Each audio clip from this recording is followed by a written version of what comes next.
అందరికీ వందనాలు.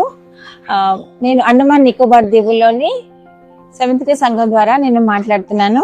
ఈ రోజు దేవుని వాగ్దానం వచ్చేసి ప్రకటనలు 14వ అధ్యాయము 8వ వచనం చదువుకుందామండి.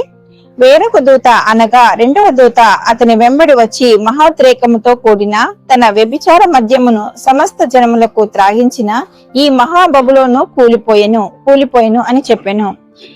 ఇక్కడ ఈ వాక్యం యొక్క అర్థం ఏమిటి అని అంటే, ఇక్కడ మహాబబులోను అని చెప్తున్నారు. ఈ మహాబబులోను అని అంటే మనలో ఉన్న గర్వం కానీ, మనం ఆచరించే ఇతర దేవతలను ఆచరించే అలవాట్లను కానీ, వీటన్నిటిని ఒక బబులోనుతో పోల్చి చెప్పడం జరుగుతుంది.